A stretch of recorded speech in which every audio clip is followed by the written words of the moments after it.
Il y a des relations qui auraient pu être sauvées par un simple pardon. Il y a des amitiés qui se sont brisées, des couples qui se sont éloignés, des familles qui se sont divisées, non pas parce que le problème était trop grave, mais parce que quelqu'un a refusé de reconnaître son tort. Aujourd'hui, beaucoup veulent avoir raison, mais très peu veulent simuler. Beaucoup veulent se justifier, mais très peu veulent dire avec sincérité, j'ai mal agi, je te demande pardon. Bonjour à toi, moi c'est Donata Piguet, soyez les bienvenus sur cette chaîne. À travers cette chaîne, mon désir est de parler avec sincérité, avec vérité, avec amour et avec sérieux de tout ce qui peut nous rapprocher de Dieu, nous corriger, nous réveiller spirituellement et nous aider à marcher selon sa parole. Et si ce type de contenu t'édifie, n'oublie pas de laisser un like, de t'abonner et d'activer la cloche de notification pour ne pas manquer les prochaines vidéos. Aujourd'hui, j'aimerais parler d'un sujet très important. Savoir assumer ses actes, reconnaître ses torts, demander pardon et ne pas toujours mettre la faute sur les autres. Nous vivons dans une génération où beaucoup de personnes ont du mal à reconnaître leurs erreurs. Quand quelqu'un a fait quelque chose de mal et qu'on vient lui demander des comptes, au lieu de dire tout simplement « je suis désolé, je n'aurais pas dû faire ça, pardonne-moi », la personne commence à se justifier. Elle dit « j'ai fait ça parce que c'est à cause d'eux, je n'étais pas le seul, je n'étais pas la seule, c'est telle personne aussi, telle personne a aussi dit ». Et parfois, la personne va même jusqu'à dire « oui, mais est-ce que ce que j'ai dit n'était pas vrai ?» Et c'est là que le problème commence. Parce qu'au lieu d'arrêter le feu, on l'alimente encore davantage. Prenons un exemple simple. Tu as mal parlé de quelqu'un. Ça peut être ton frère, ta soeur, ton ami, ta tante, ta cousine, ton cousin, n'importe qui. La personne apprend ce que tu as dit et vient te demander pourquoi est-ce que tu as parlé de moi comme ça? Pourquoi est-ce que tu as dit ceci ou cela sur mon nom? Même si la chose est vraie, même si ce que tu as dit est vrai. À ce moment-là, la meilleure des choses à faire, c'est de reconnaître ton tort, même si la personne est blessée, même si la personne est énervée, même si la personne est en colère. Toi, tu dois rester calme et dire « oui, je reconnais, je n'aurais pas dû faire cela, je te demande pardon ». Même si la personne te répond durement, toi, tu restes dans la courtoisie parce que c'est toi qui es fautif dans cette situation. Tu ne renchéris pas. Tu n'essaies pas de retourner la situation. Tu ne dis pas, oui, toi aussi, oui, mais ce n'est pas toi seulement, oui, telle personne était là aussi. Parce que quand tu fais cela, tu refuses non seulement d'assumer ton tort, mais tu commences aussi à mettre d'autres personnes dans des problèmes. Adam, Ève et le serpent dans la Bible, c'est exactement ce qu'on voit dans Genèse chapitre 3. Quand Dieu vient vers Adam après la désobéissance, Adam ne dit pas simplement « Seigneur, j'ai péché, pardonne-moi ». Non, il répond en rejetant la faute sur sa femme. Lisons dans Genèse chapitre 3 au verset 12. Versons 8 secondes. L'homme répondit « La femme que tu as mise auprès de moi m'a donné de l'arbre et j'en ai mangé. » Adam reconnaît avoir mangé, mais il ne s'arrête pas là. Il ajoute immédiatement « la femme que tu as mise auprès de moi ». Donc, il rejette la responsabilité. Ensuite, Dieu parle à la femme. Dans Genèse chapitre 3 au verset 13, lisons ensemble. « Et l'Éternel Dieu dit à la femme, « Pourquoi as-tu fait cela ?» La femme répondit, « Le serpent m'a séduite et j'en ai mangé. » Là encore, au lieu d'une demande de pardon simple, il y a un déplacement de responsabilité. Ève dit en substance, c'est le serpent. Puis Dieu prononce sa parole sur le serpent.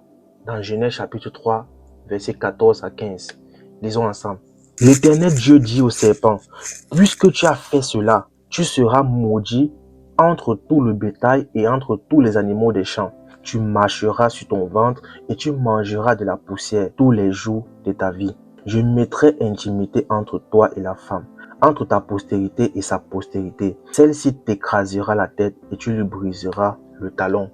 Amen. Ensuite, Dieu parle à la femme dans Genèse chapitre 3 au verset 16. Lisons ensemble. Il dit à la femme, j'augmenterai la souffrance de tes grossesses. Tu enfanteras avec douleur et tes désirs se porteront vers ton mari, mais il dominera sur toi. Puis, Dieu parle à Adam dans Genèse chapitre 3, versets 17 à 19. Il dit à l'homme, Puisque tu as écouté la voix de ta femme et tu as mangé de l'arbre au sujet duquel je t'avais donné cet ordre, tu n'en mangeras point. Le sol sera maudit à cause de toi. C'est à force de peine que tu en tireras de ta nourriture tous les jours de ta vie. Il te produira des épines et des ronces, et tu mangeras de l'herbe des champs. Et il rajoute au verset 19, c'est à la sueur de ton visage que tu mangeras du pain, jusqu'à ce que tu retournes dans la terre d'où tu as été pris, car tu es poussière et tu retourneras dans la poussière. Ce passage nous montre quelque chose de très fort. Mettre la faute sur quelqu'un d'autre ne t'innocente pas devant Dieu.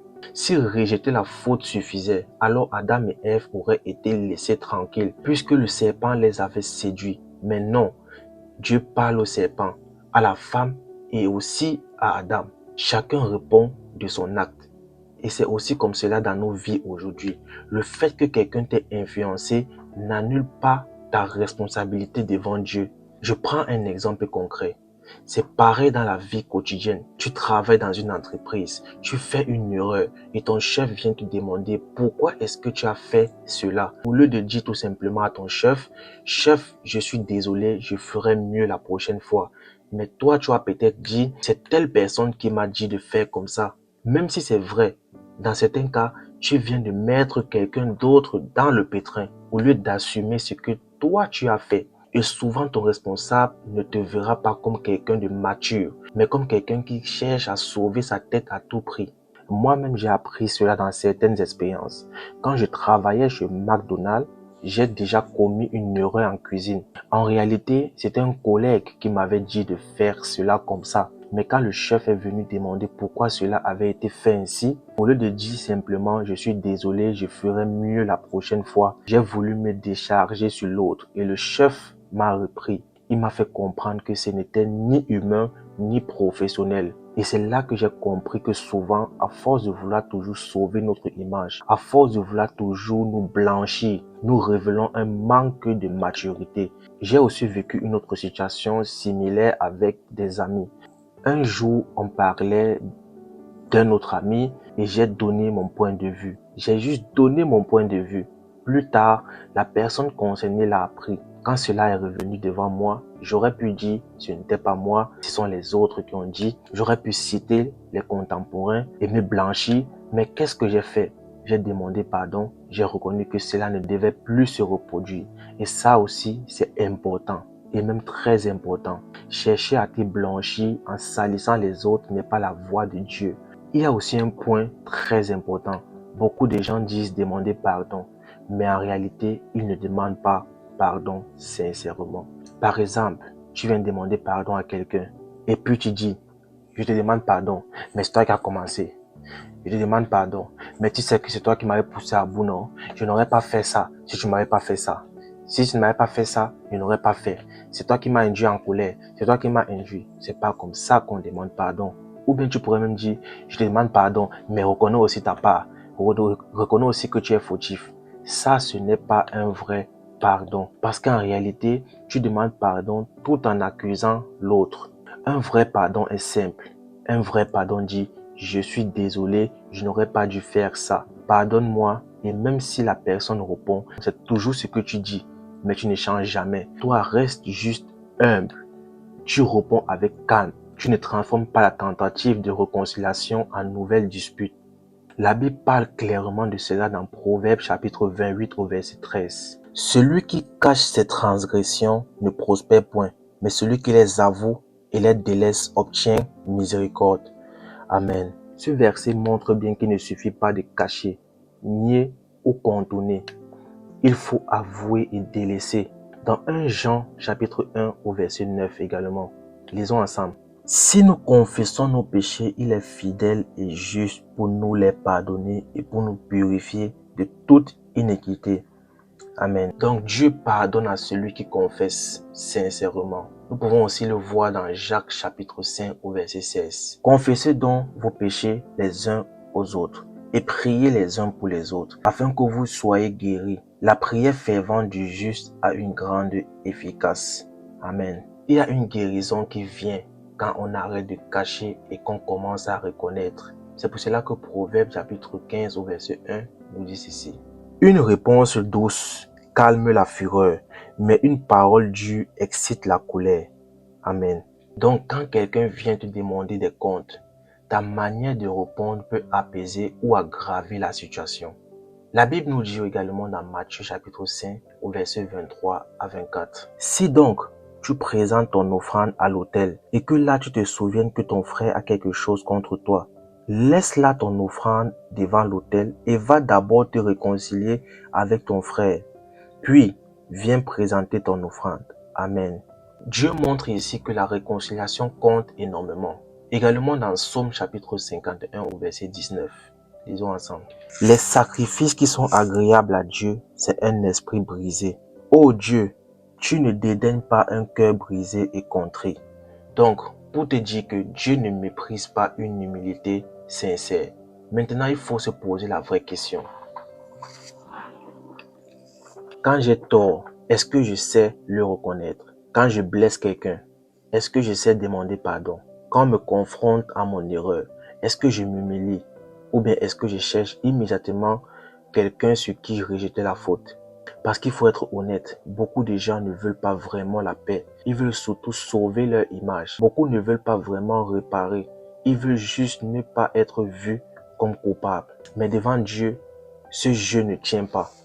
Dieu voit le cœur, Dieu voit l'orgueil, Dieu voit la mauvaise foi. Dieu voit quand un pardon est sincère et quand il ne l'est pas. Alors, peut-être qu'en écoutant ce message, tu réalises que tu fais souvent cela. Tu te justifies trop.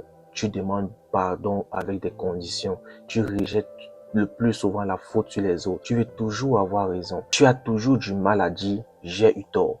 Alors aujourd'hui, reviens à Dieu sincèrement. Dis-lui « Seigneur, apprends-moi l'humilité. Apprends-moi à reconnaître mes fautes. Apprends-moi à demander pardon avec sincérité. Apprends-moi à ne plus salir les autres pour sauver mon image. Brise en moi l'orgueil, la mauvaise foi et le refus de m'humilier.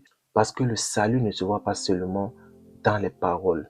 Le salut se voit aussi dans le cœur qui change, dans la bouche qui apprend à dire la vérité, dans l'orgueil qui tombe, dans la capacité à reconnaître son péché et à s'en détourner.